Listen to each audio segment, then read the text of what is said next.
Magandang araw mga kaibigan. Pag-usapan natin ngayon ang sakit sa ulo ng mga kongresista. Nagpalabas na sila ng hinaing, frustration. Dahil lumalabas hindi na natitinag, hindi na natatakot ang mga tauhan sa Office of the Vice President, yung contempt powers nila. Mismo si Congressman Adjong nagsalita, Congressman marami na hindi na sila takot eh. Pakinggan natin si Congressman Suarez. Hindi na malunok, sabi niya. Yung pang-i-Indian nila sa ating powers. Kung wala na po, we will now proceed to the next PS, G. Robert. Medyo napakahirap po kasing lunukin itong patuloy na pag-i-evade ng mga opisyalis na iniimbitahan natin dito. May I just manifest, Mr. Chair, that as we progress, and I hope na we can conclude this committee hearing in the next few weeks, can you also look into the possibility of administrative sanctions against these individuals who continue to defy invitations, subpoena?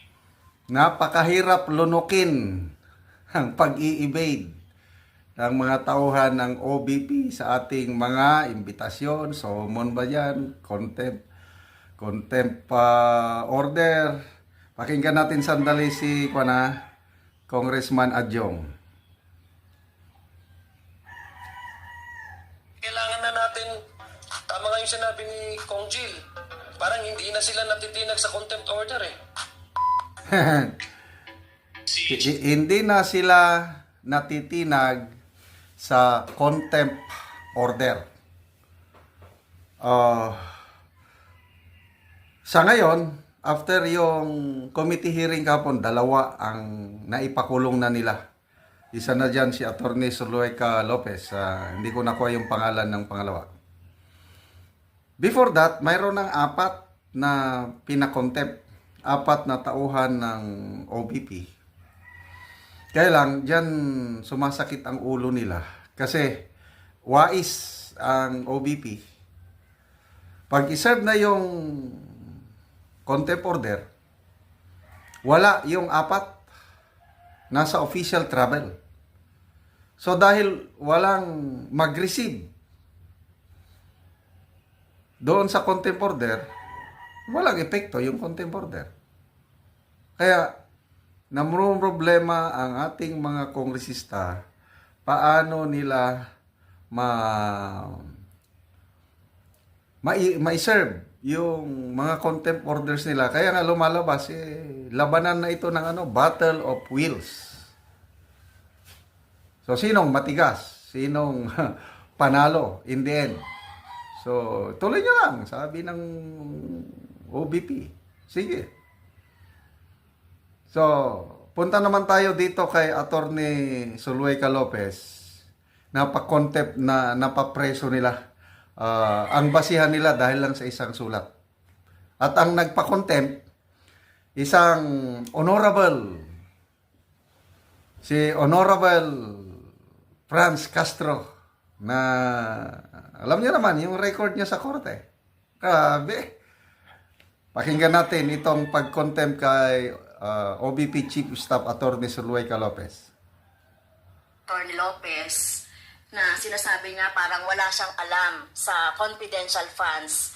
Not until na sinabi ng ating CDS Suarez, yung tungkol dun sa dalawang letter. Nang ibig sabihin, meron siyang alam kahit papaano dito sa confidential funds. Pero kung di pa binrot out itong letter na to, na talagang kayo, yung mga pinakapirma dito, ay talagang mukhang pangangatawanan ninyo, no? Na wala talaga kayong alam. Tama ba yung impression ko? Your Honor, wala po talaga akong alam as regards the disbursement, utilization. Hindi.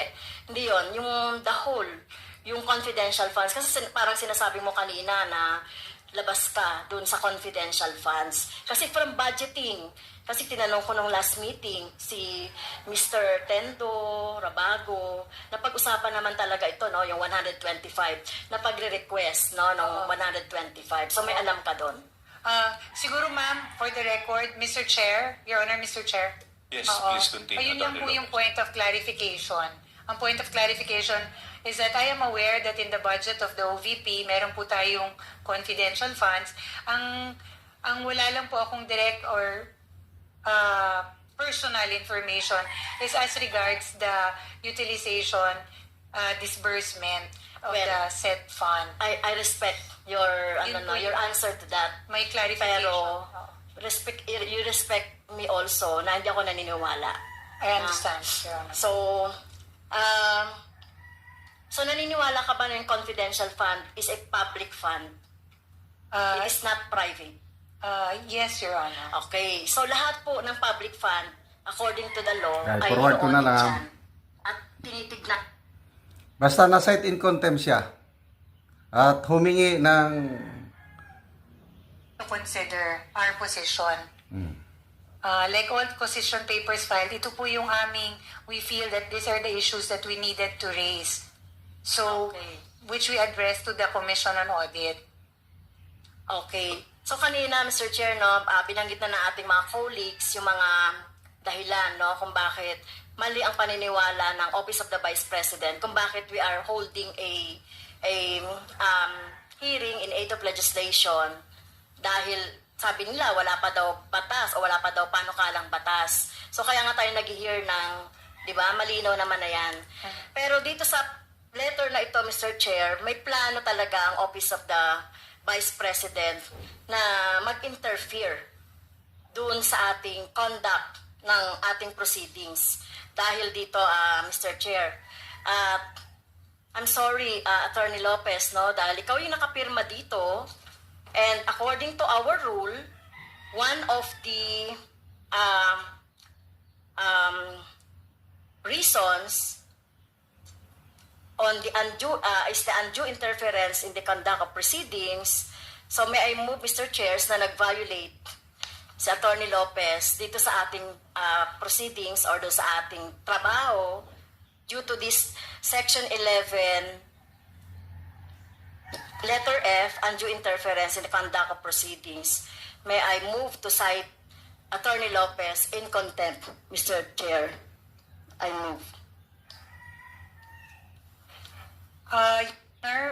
Mr. Chair, before you make the ruling, Any second? if I may be allowed, Any second to the motion? uh, Duly seconded. Is there any objection? Hearing Your none, Honor. the motion is carried. respectfully, it was not the intention of the Office of the Vice President to... Attorney, you wait for me to acknowledge you. Okay, I'm sorry. For that, Apologize, Your Honor. I would like to seek reconsideration, Your Honor, of that recent resolution to cite me in contempt, Your Honor. For the record, it was just respectful request to the Commission on Audit. There was no intention, Your Honor, to demand from them or to order them or to commandeer them into something that they did not want to do. It was really something that we requested of the Commission on Audit, and at the end of the day, it is still the Commission on Audit who will decide best, Your Honor.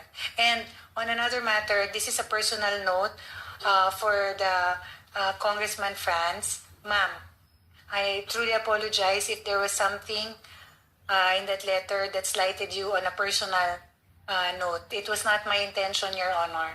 I deeply apologize, and I wish and I hope you would consider my apology.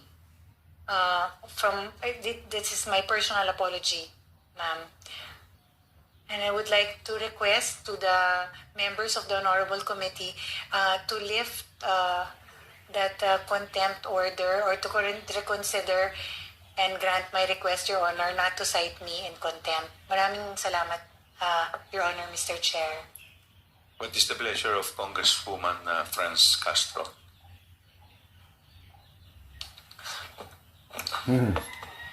Well, Mr. Chair, on a personal, no, the apology is accepted.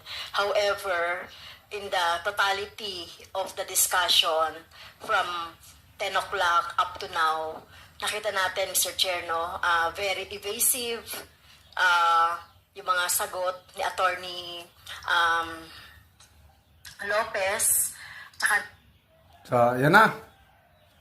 Ang Honorable Congresswoman Castro, ang lakas ng loob na magpa-cite and contempt ng isang abogado. So, pakita nyo, very calm si Attorney Lopez. Ako, napahanga ako ng gusto sa kanya. Calm, di siya nararatel, tapos very humble. Sige, ikulong nyo lang. Hindi naman yan hangganan ng lahat. Ba't ang taong bayan na nagmamasid? Tingnan natin. So, laban lang. Taga-OBP, ang taong bayan na nagmamasid, handang sumuporta sa mga tao na gumagawa lang sa kanilang mga trabaho.